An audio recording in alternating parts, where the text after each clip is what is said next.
Hello, my name is Flossie, and I have to tell you about a delightful book I just finished.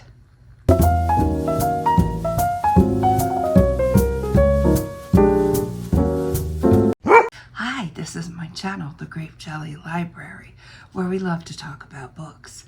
And it is currently 9:30 at night, and the only ones up are me and the dog, Teddy. Shh, don't tell him he's a dog, because he doesn't know that. Okay. So I was reading this book, and I know it's a, it's a YA, it's a middle school book. But I didn't care. I wanted to read it anyways. I saw it at my Barnes and Nobles a couple of months ago. Well, about a couple of weeks ago, about a month ago or so. And, I thought, let me get that for my granddaughter. And it's a chapter book. And I thought, she has a bedtime story read to her every night. So let's see if they could do like a chapter a night. And then I got the brainy idea that I would get one for myself. So, like a buddy read. Oh, wouldn't that be fun to do a buddy read with a 6-year-old? So anyways, I did get one for myself. And she recently spent the weekend at Mima's house. And I thought it would be a good time to start this book. So we started it, and we got 2 chapters in. And she stayed 3 days, and then she went home. But guess what? I was already invested in the story. So I went ahead and I finished it. She didn't even begin her book anyway, so it's okay if it's not officially a buddy read. The intentions were there. But I did finish it. What book am I talking about? I am talking about Growing Home. Have any of you out there read this book? You know how as a child's elder, we feel like we could teach them a thing or two? Well, I'm a firm and strong believer in that children can teach us as well. There are so many lessons to take away from this book, things that we tend to overlook or become unaware of. But boy, isn't it it's an eye-opener, an absolute eye-opener for any adult out there. And it's a good way to explain to a child who is feeling a certain way, or is confused, or is disgruntled because things aren't the way they want them to be. So many things this book is. Above all of that, it's a 5-star. It's a 5-star book. We have some characters like potted plants. Ivy, named Ivy. We have another potted plant that should bloom but isn't, named Ollie. We have a spider named Arthur. I love it. We have a scary canary named Sunny. And we have a goldfish named Toasty. Because on the contrary, he's not very toasty and warm. He's quite disgruntled. He's a grumpy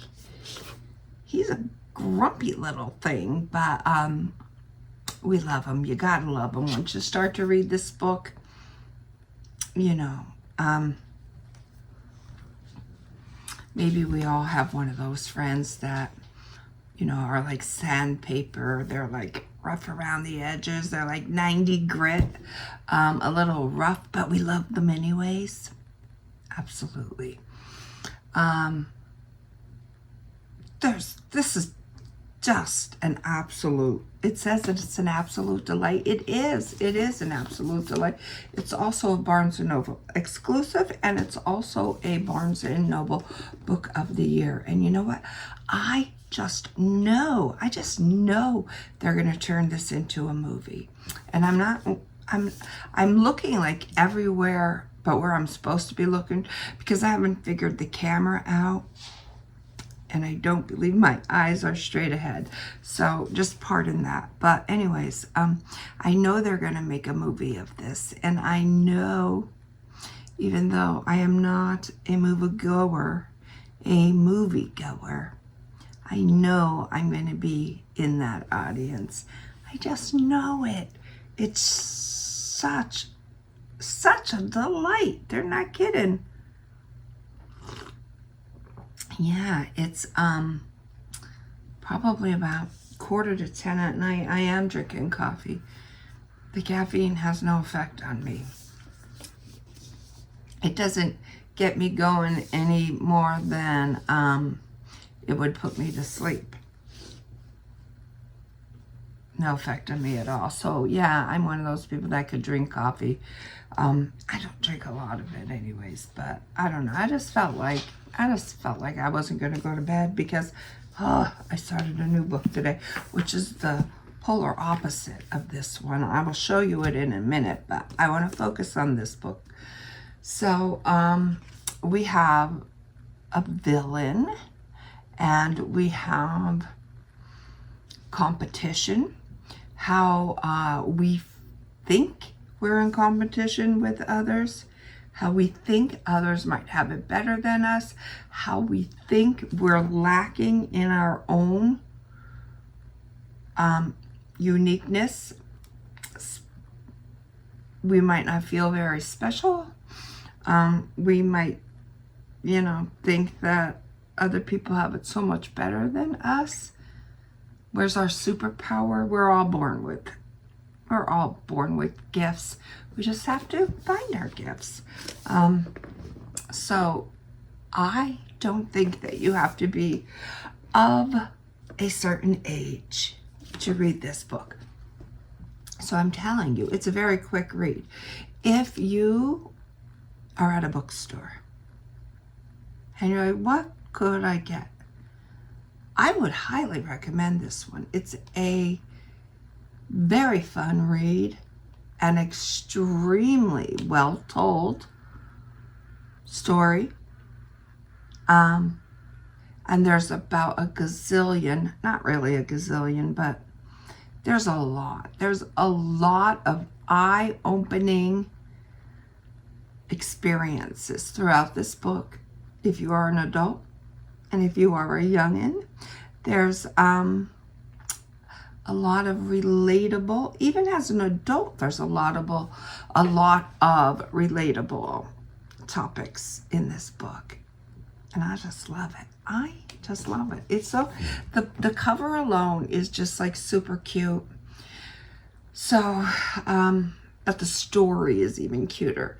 The only thing to note about number 3, Ramshorn Drive, was the big oak tree in the front yard and what went on inside.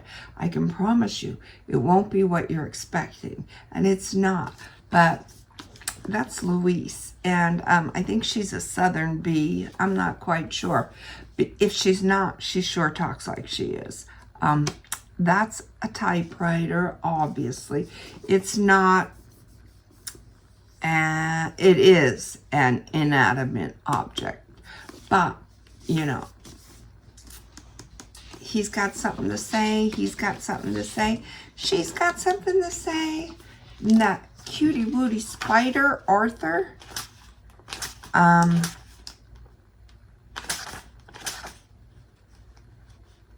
So, when does Arthur make a guest appearance? Oh, there's Ivy. She's so cute. After Ollie comes Arthur. Oh, there's the goldfish, Toasty, and he loves cheese puffs. A goldfish that loves cheese puffs. The spider, Arthur, is highly intelligent.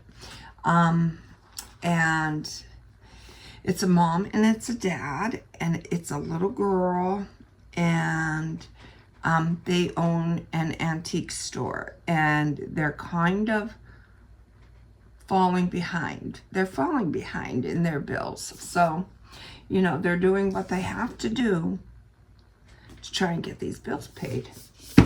And while they're trying to TCB, take care of business, we get a delightful story told to us. I just love it. I think you will too. Okay, now I'll tell you. I started my next book. I've been in the mood for something villainous. I don't know, something like suspenseful, a thriller, something to knock my socks off. So this is a recent book purchase of mine. And although I have other book purchases I have made before this, this is the book that I'm most curious about right now, Helltown. And it is by Casey Sherman. I had a look because I have not read anything by him. And I just got it, so I'm not familiar with who the author was. But now we clarified that. So this is the story about I don't really want to tell you. Why don't I want to tell you?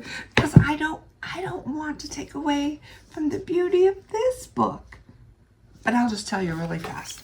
Okay, so Massachusetts, 1969, 67, we have a killer on the loose. And this is true crime. And Tony Costa and is the killer's name. They say it right in the beginning. But it opens up with Kurt Vonnegut. How does he tie into this story? And Kurt's daughter, Edie. And I'll tell you what, beginning this book, starting this book, and what they have to say about Kurt, I don't really like him. He doesn't seem like a nice person. He's extremely disgruntled, and he doesn't have he doesn't have a spaghetti eating mouth. Did you ever hear somebody say, you eat spaghetti with that mouth? He has not a good mouth, the way that he talks to his daughter's boyfriend. So he's a foul-mouthed, disgruntled, Pall Mall smoking something. But I don't know. He might redeem himself somewhere in this book. Doesn't mean I won't read his other works, but because I know he has quite a bit of them out there, and some of them have intrigued me, but yeah, not to the point where I wanted to buy them. Maybe somewhere down the line. Or maybe not, if he keeps this lunacy up. But this is a story about Tony Costa. What the heck does Kurt Vonnegut have to do with this? I don't know, but I'm going to find out. So, until we meet again, good night. Know that I love you. Be good, be well, be reading.